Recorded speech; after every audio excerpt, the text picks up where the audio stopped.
Halo teman-teman, perkenalkan nama saya Windy Sendo dengan NIM 19142010166.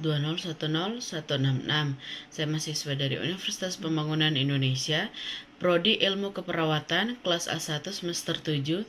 Di sini saya akan membuat tugas dari dosen pengampu, Nurse Donisa Henselor, Eskap MKes, MK dengan keperawatan bencana. Definisi bencana.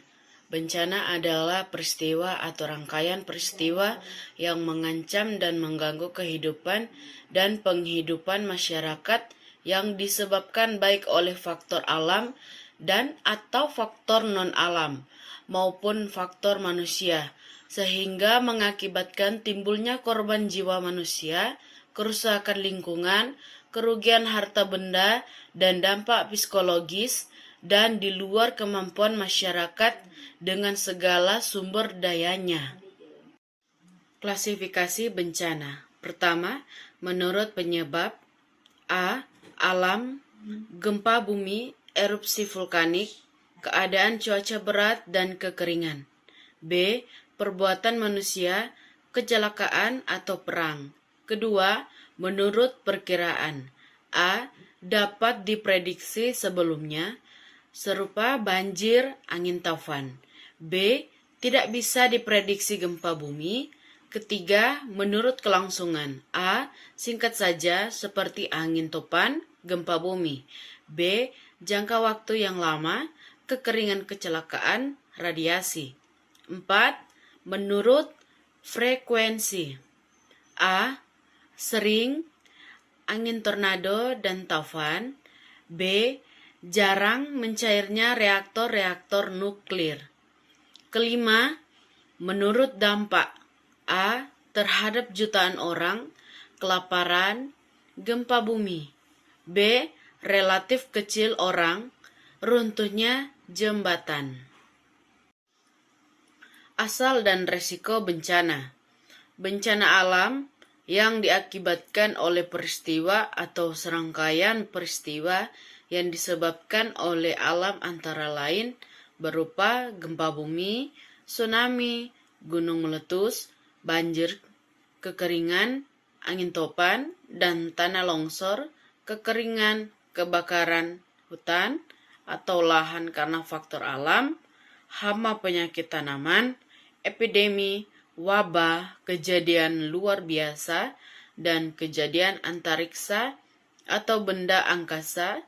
Bencana alam tidak hanya disebabkan oleh sifat alami dari alam, melainkan juga disebabkan oleh ulah manusia yang semena-mena terhadap lingkungannya, seperti banjir yang disebabkan kelalaian manusia, membuang sampah di sungai, longsor yang disebabkan penebangan sembarangan oleh manusia.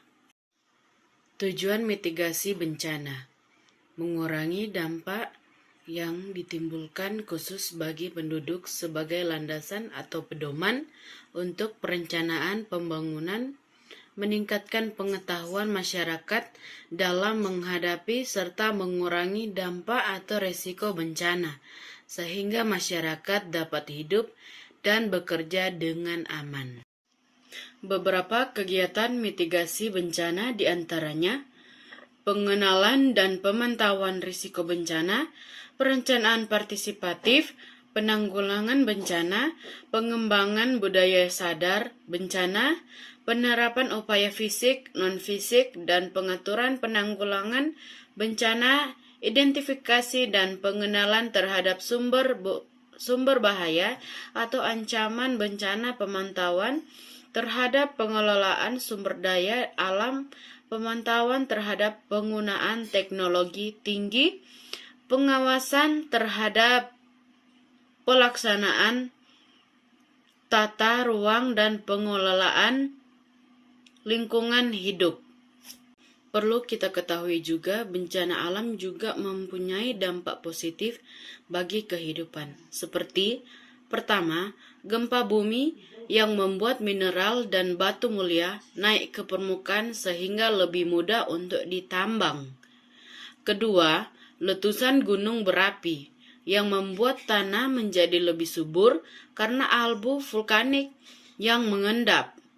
Ketiga, gempa bumi yang membuat daratan-daratan baru dan pelebaran pantai dengan meningkatkan. 4. Kewaspadaan manusia. Kelima, memicu ilmuwan-ilmuwan untuk menciptakan teknologi baru yang bisa meminimalisir kemungkinan terjadinya bencana alam. Kesimpulan, setiap peristiwa yang terjadi mempunyai dampak positif dan negatifnya masing-masing.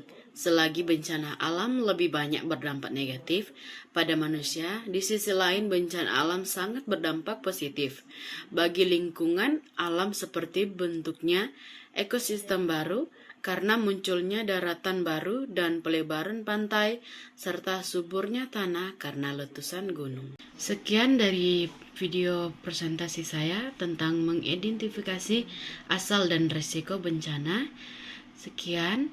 Jika ada kesalahan dari video, mohon maaf kepada teman-teman dan dosen saya. Terima kasih.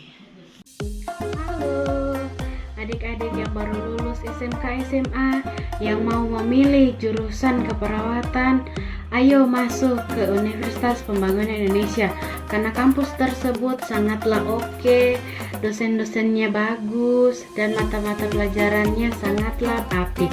Dan untuk yang mau masuk jurusan keperawatan akan dinas-dinas di rumah sakit atau puskesmas lainnya dan bisa saling men-sharing tentang kesehatan kepada masyarakat. Ayo yang mau mendaftar, kampus kami sudah membuka. Ayo